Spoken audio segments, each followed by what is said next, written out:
आपने इस चैनल पे देखा होगा कि हमने मोस्टली एसबीआई के म्यूचुअल फंड्स को कवर किया हुआ है।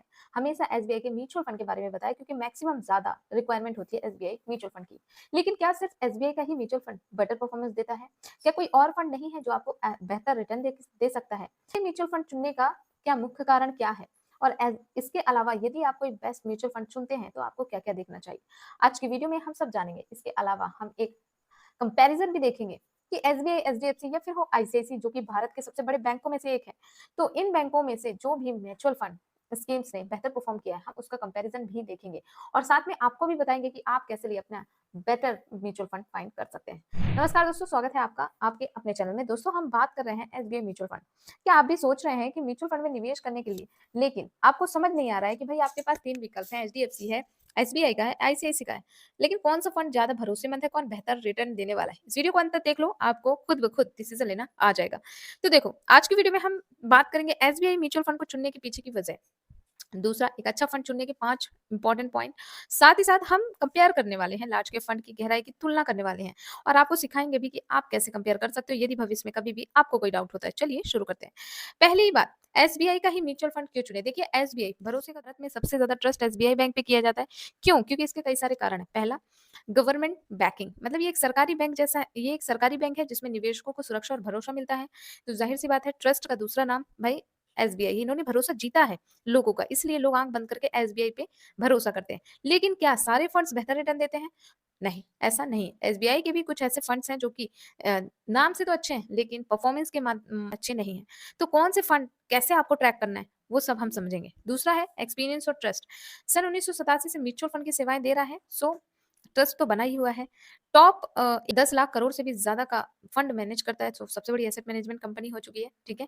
एंड यहाँ पे स्ट्रॉन्ग रिसर्च टीम है। इनके पास देश की सबसे बड़ी रिसर्च और फंड मैनेजमेंट टीम है, जो कि आपके फंड को बैलेंस करती है। कंसिस्टेंटली एसबीआई के कई सारे फंड ने लगातार इंडेक्स से बेहतर प्रदर्शन किया है, इसलिए लोगों का ट्रस्ट एसबीआई पे ज़्यादा है, ठीक? अब देखो, पार्ट 2 में हम जानेंगे कि एक अच्छा फंड कैसे चुनते हैं, एक अच्छा म्यूचुअल फंड कैसे चुनते हैं, क्या-क्या चीज़ें देखनी होती है। तो देखो, कभी भी म्यूचुअल फंड में निवेश करें तो 5 ज़रूरी चीज़ें करें। सिर्फ उस पे नाम पे ही ना जाएँ। उसका नाम बड़ा हो सकता है, लेकिन हो सकता है कि परफॉर्मेंस अच्छा ना हो, तो आपके को भारी नुकसान हो सकता है। तो एक अच्छे फंड को चुनने के लिए क्या-क्या चीज़ें देखनी चाहिए? देखो, सबसे पहले फंड का ट्रैक रिकॉर्ड देखना चाहिए। ट्रैक रिकॉर्ड का मतलब है कि पिछले 5 से 10 सालों में मार्केट ने कैसा परफॉर्म या कितना प्रतिशत का सीएजीआर बनाकर दिया है। साथ ही साथ क्या फंड मार्केट गिरने पर भी संभला है कि नहीं? यदि आप इस चीज़ को अच्छे से एनालाइज़ करोगे तो आपको लॉसेस होने से बचा सकता है। दूसरा, फंड मैनेजर का अनुभव। भई जो भी फंड मैनेजर आपके फंड को मैनेज कर रहा है, वो कितना अनुभवी है, कितना एक्सपीरियंस है, ये बहुत रोल निभाता है अपने फंड को बैलेंस करने में।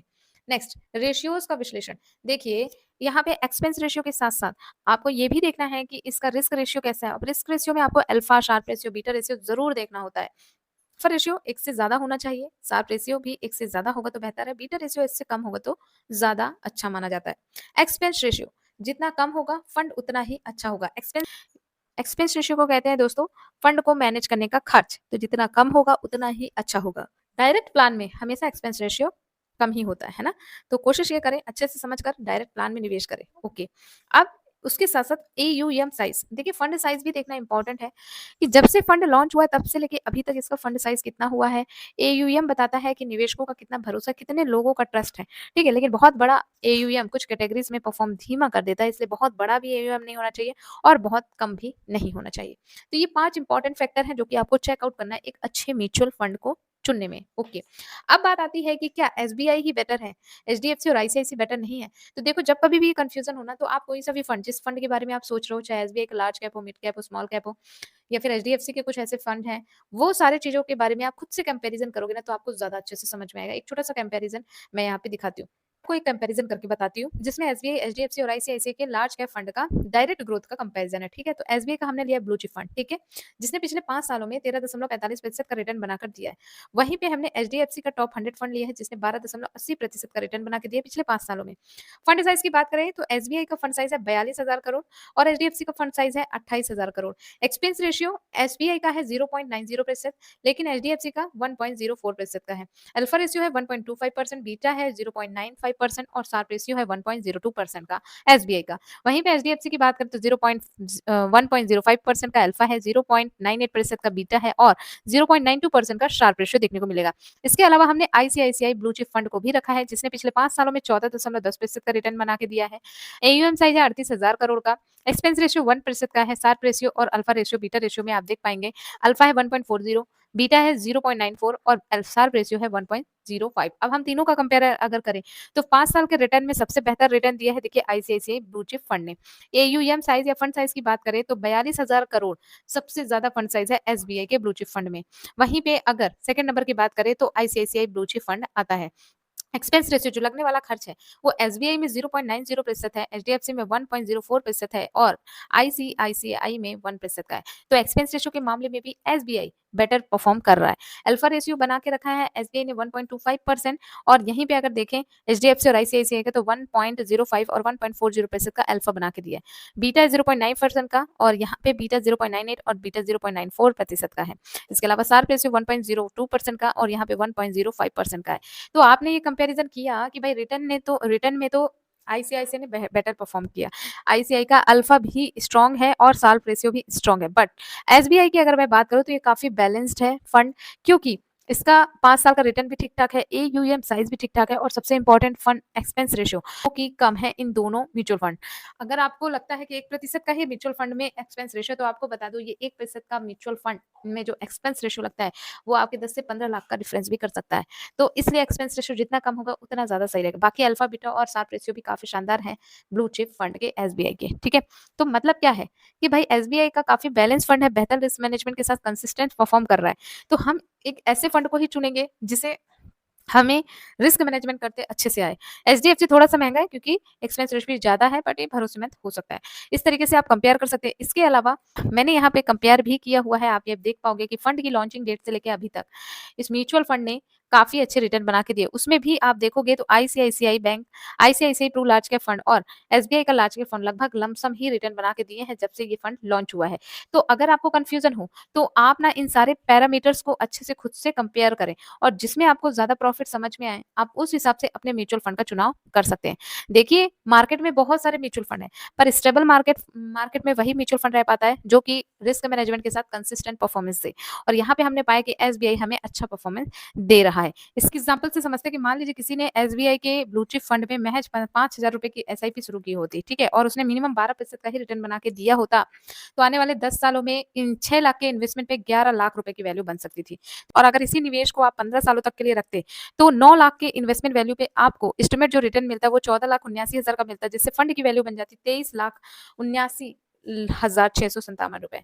तो इस तरीके से पावर ऑफ कंपाउंडिंग काम करती है। इसी के कंपैरिजन में यदि आप आईसीआईसी बैंक या एचडीएफसी बैंक में पैसे रखते तो शायद आपको उतना बेटर परफॉर्मेंस नहीं देखने को मिलता।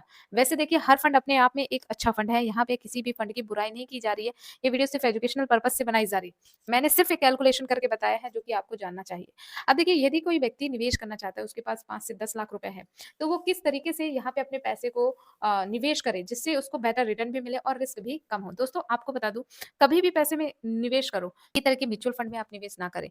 अगर मान लीजिए आप एसबीआई के ब्लू चिप फंड में ही 10 लाख निवेश कर देते हो और बाय डिफॉल्ट कोई बैड न्यूज आ जाती है तो आपको यहाँ पे नुकसान देखने को पड़ सकता है। इसलिए अगर आपके पास 10 लाख रुपए हैं तो आप डाइवर्सिफाई और बैलेंस तरीके से म्यूचुअल फंड में निवेश करें ताकि आपको स्मार्ट एसेट एलोकेशन मिल सके। तो चलिए एक एग्जांपल के तौर पे देखते हैं कि यदि किसी के पास 10 लाख रुपए तो वो कैसे अपने फंड को डाइवर्सिफाई कर सकता है, step by step diversify allocation कैसे करेगा। तो देखिए कैटेगरी में आप अगर रखना चाहें तो लार्ज कैप फंड जैसे एसबीआई का ब्लू चिप फंड या कोई भी लार्ज कैप फंड रख सकते हैं जिसमें निवेश 30% का कर सकते हैं। रकम आप यहाँ पे 3 लाख रुपए निवेश कर सकते हैं। लार्ज कैप फंड में क्या है, स्टेबिलिटी होता है और लॉन्ग टर्म में ग्रोथ अच्छी देखने को मिलती है, ठीक। दूसरा आप फ्लेक्सी कैप फंड जैसे पारंपरिक फंड में आप निवेश कर सकते हैं। इसमें आप अपनी 10 लाख का 20% ही लगाएं, मतलब सिर्फ 2 लाख रुपए ही यहाँ पे निवेश करें। ये फ्लेक्सिबिलिटी के साथ साथ डोमेस्टिक एंड ग्लोबल एक्सपोजर देता है, ठीक है।